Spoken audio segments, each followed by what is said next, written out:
me crois si je te dis qu'il y a un mec qui m'a suivi dans la rue là? Le roi lion? Vous avez tous décidé de me faire chier aujourd'hui, c'est ça? Prends ça la chaise! Je le vois, il arrive. Non mais en fait à chaque fois que je fais une conclusion ça explose, alors j'ai décidé d'arrêter.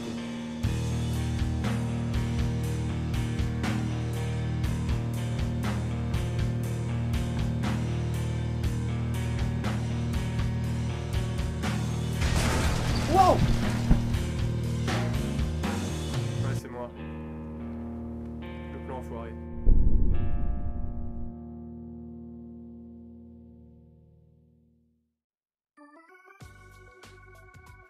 Je déteste les jeux vidéo! Non mais c'est pas comme ça qu'il faut faire. Qu'est-ce que tu fais là toi? Tu m'as invité chez toi, ça fait 2 heures que je suis là. Oh. Ça doit être le fait de jouer qui altère ta perception du temps. Ouais, t'as sans doute raison. Ou alors c'est peut-être parce que j'ai pas une vraie montre. Puis je te dis, tu fais pas ça bien. Bah vas-y, dis-moi tout. Puis comme ça m'évitera d'aller chercher la solution sur internet. T'étais sur le point d'aller voir sur internet? Bah oui. Et tu peux m'aider au lieu de juger? C'est très simple. Quand le mec fait son ultra aérien, il faut que tu le counter avec un dragon pour le cancel. Juste après, il sera stun et tu auras quelques frames pour lui balancer une focus et enchaîner sur une super vu que ta barre est pleine. Hein? Quoi, ça va, c'est pas une manip très compliquée. Ah mais tu joues à un jeu de course? Et du coup c'est pas bien? Bah non, ça s'applique qu'au jeu de combat. Ouais, enfin même moi là j'ai rien compris. Et en plus les gens qui regardent cette vidéo qui connaissent rien au jeu de combat, je pense qu'ils vont rien comprendre non plus. Quelle vidéo?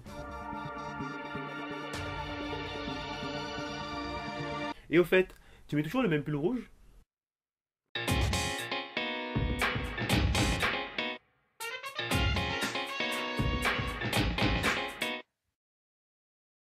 Salut, c'est Chino, et bienvenue dans... Putain, il a raison en fait. C'est chiant. Salut, c'est Chino, et bienvenue dans Backstory, je vous en prie, asseyez-vous. Prenez une chaise. Enfin, faites plutôt l'inverse du coup. Aujourd'hui, on va traiter d'un jeu vidéo qui se prénomme Street Fighter, et plus précisément de Street Fighter 4. Alors je vois certains d'entre vous venir... Mais enfin, un mec de Backstory, Street Fighter 4, je connais pas, les jeux de combat, je connais pas, tu penses pas que tu t'adresses à un public de niche? Et là, je vous rassure, on va pas vraiment parler de Street Fighter, on va plutôt parler de ma... Et oui, vous voyez les termes utilisés dans l'intro de la vidéo, ultra, counter, dragon, cancel, stun, focus, super. C'est un langage assez propre à Street Fighter et plus globalement à l'univers du jeu de combat, et on va sûrement pas s'aborder dessus, puisque maîtriser tout ce vocabulaire demande une certaine expertise en tant que joueur ou commentateur de jeux de combat. Et donc, je suis pas le plus qualifié pour en parler dans les détails. Désolé, moi je joue à Mario. Laissez-moi plutôt commencer par un petit historique sérieux, histoire de remettre les choses à leur place. Street Fighter, c'est très certainement la licence la plus célèbre, ou au moins la plus grand public en ce qui concerne les jeux de combat. Elle a été lancée par Capcom en 1987, mais n'est devenue véritablement connue qu'à partir de son second épisode. Ce qui nous intéresse le plus, c'est la sortie de Street Fighter 4 en 2009. Et on n'a pas eu qu'un seul Street Fighter 4. Cette phrase sonne vachement moins bien que ce que j'imaginais. Capcom est une société réputée pour faire moult versions de ses jeux de combat depuis déjà des années. Elle a même tellement conscience des noms à rallonge qu'elle donne aux différentes versions de ses jeux qu'elle a fini par s'auto-parodier dans un contenu additionnel du jeu Dead Rising 3, lui aussi fait par Capcom en l'appelant Super Ultra Dead Rising 3 Arcade Remix Hyper Edition X plus Alpha.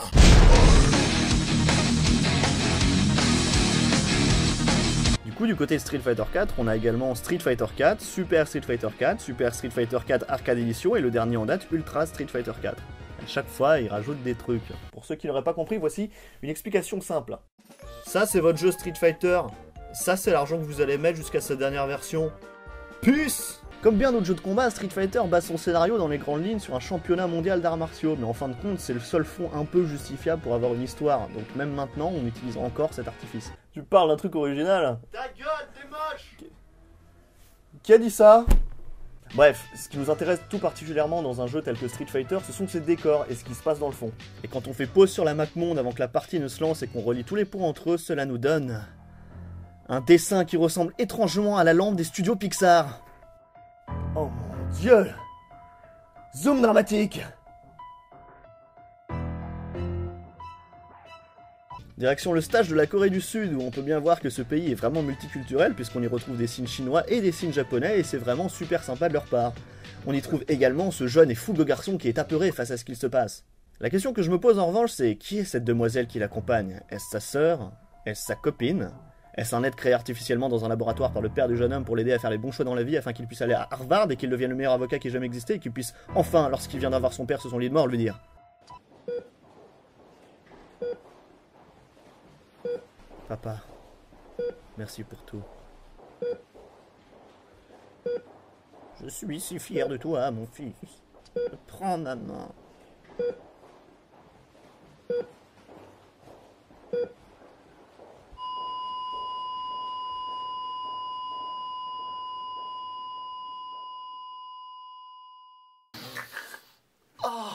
Dans le stage des États-Unis, le combat se déroule au milieu d'un attroupement de voitures ultra pimpées. Moi, ce que je vois tout particulièrement et ce qui me choque, c'est que les plaques d'immatriculation des bagnoles sont estampillées California, ce qui signifie Californie.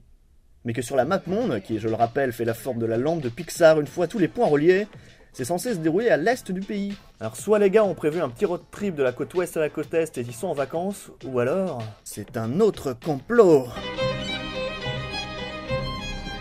Là, si j'avais un second personnage, il pourrait dire bah alors c'est juste une erreur, connard. Mais c'est dommage qu'il soit mort dans l'épisode précédent. Non, attends, c'est vachement bien en fait. Il y a aussi quelqu'un qui mange un sandwich en boucle. C'est important. C'est important. En parlant de manger en boucle dans le stage qui se passe en Inde, il y a un éléphant qui arrête pas de manger des pommes et personnellement, si j'étais son maître, je ferais gaffe à l'intoxication alimentaire. On n'y pense pas beaucoup, mais il y a quelques personnages de jeu qui sont morts d'intoxication alimentaire. Je pense notamment à... Non, personne... Non. Merde. Ouais bah désolé d'apporter un peu de fantaisie dans un monde où Lara Croft meurt écrasée par un rocher ou par un pieu qui lui transperce la gorge. Vous remarquerez qu'en fin de compte, les combattants bloquent complètement la rue. Du coup, ben, ceux qui sont montés dans le bus Special Express, dans le fond, ils se sont bien fait niquer.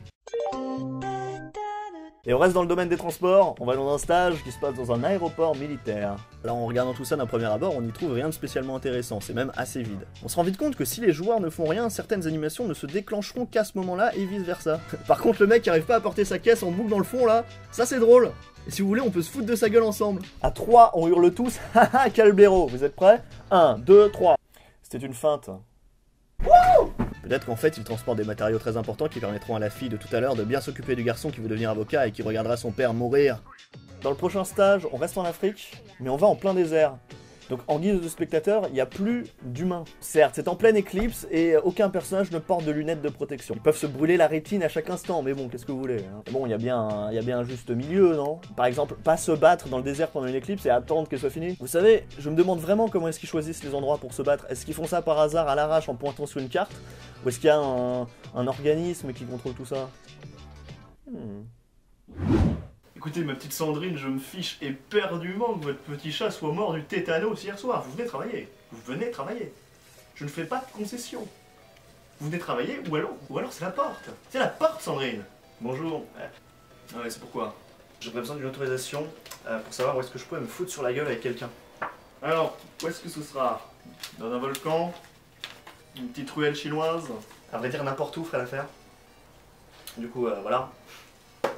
Un truc qui marche pas mal ces derniers temps, c'est en plein désert africain. En plein milieu du Sahara, vous allez voir, c'est assez intriguant. Si vous voulez, dans mon calendrier, j'ai une place pour un volcan le 6 août. Le 6 août, c'est pas mal. En éruption, j'espère. Oui, parfait, parfait. Eh ben écoutez, vous savez quoi? Pour le 6, c'est parfait. Merci beaucoup. Vous pensez que le volcan c'est juste pour déconner? Je vous rassure, on peut se battre dans un volcan en éruption, ouais tout à fait. Où est le problème? Où est le problème? Où est le problème? Moi je vois aucun problème hein putain. Vous savez, on va éviter de réfléchir sur la question du côté logique et rationnel dans les jeux vidéo. Et surtout qu'à côté on a des personnages qui lancent des boules de feu avec les mains. Par contre la première chose que je me dis en voyant ce genre de choses c'est... Waouh. C'est vraiment japonais. C'est toute une culture. Attention à ne pas balancer cette phrase dans n'importe quel contexte. Une pub de chewing-gum avec un mec en slip à tête de pigeon qui joue du synthé? C'est vraiment japonais. Un mec couche avec sa sœur sans savoir que c'est elle, sauf qu'en fait c'est un robot qui tire des lasers dans l'espace. C'est vraiment japonais. C'est vraiment japonais. Bon, j'ai pas fait le tour de tous les stages, mais il y en a aussi une multitude dans lesquels il y a un petit détail ou deux qui valent le coup, comme par exemple ce niveau qui se passe en Russie, qui est ultra cliché et raciste, avec des Russes qui se saoulent la gueule parce qu'il fait froid. Cet employé des services de police qui voit un combat se dérouler en pleine rue et qui oublie de faire son travail. Ce gosse qui a une coupe de cheveux dégueulasse et qui veut sûrement laisser pousser pour ressembler à Titeuf. Un combat sur une poutre de chantier en construction accompagné de Mario. Même le terrain d'entraînement qui est censé être le plus neutre possible, il est fait en carrelage. Il est fait en carrelage de piscine. Les mecs se battent au bord d'une piscine. Interdiction de manger, interdiction de courir sur le bord du bassin. Quoi, si on peut se battre? Bien sûr que oui. Con quoi. Volcan, piscine, le choix est vite fait. Tout ça pour dire que les détails dans les décors, bah ça existe partout, et c'est encore mieux quand c'est assumé par leurs créateurs. En termes de jeu de combat, Street Fighter est pas le seul jeu à bénéficier de ce genre de traitement, et la plupart des autres jeux ont aussi un traitement intéressant. Bon, en tout cas, moi je vous laisse, j'ai un plan pour retrouver le gars qui a essayé de me tuer dans l'épisode précédent. D'ici là, n'hésitez pas à partager la vidéo si elle vous a plu, ou à vous abonner à la chaîne, ou les deux. Vous pouvez aussi me suivre sur Twitter, et petite nouveauté, il y a une page Facebook. Bon allez, des bisous. Il est où mon pull rouge?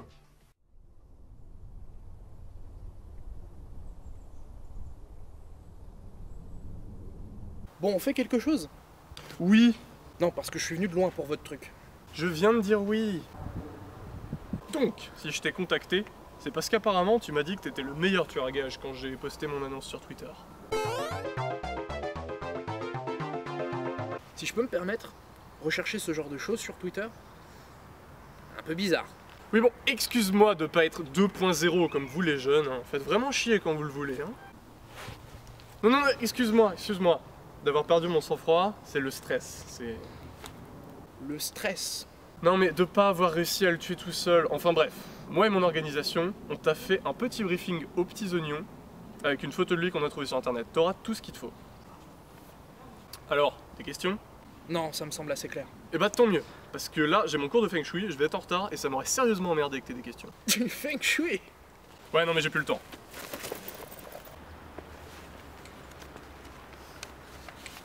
Wow!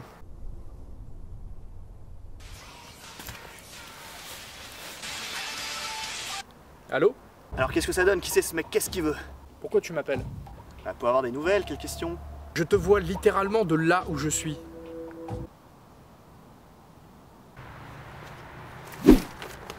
Le mec fait clairement partie d'une organisation qui a les boules contre toi parce que t'as fait un truc qui leur a pas plu. Ouais non mais c'est bizarre cette histoire. Ouais. En plus, t'as vu, ils utilisent le logo du jeu Half-Life. Alors en fait, ils ont juste repris leur logo pour faire autre chose avec. Ah bon? C'est une chaise. Ils ont repris le logo parce que ça ressemble à une chaise. Ça ne ressemble pas du tout à une chaise. Un peu quand même. Et concrètement, ils veulent quoi? Ils essayent assez fort de me tuer parce que... Parce que... j'ai maltraité une chaise. Ne regarde pas comme ça, j'y peux rien. Hein. Ouais, enfin, c'est clairement ta faute. Qu'est-ce que tu comptes faire? Je crois que... je vais m'asseoir dessus. Yeah! Everybody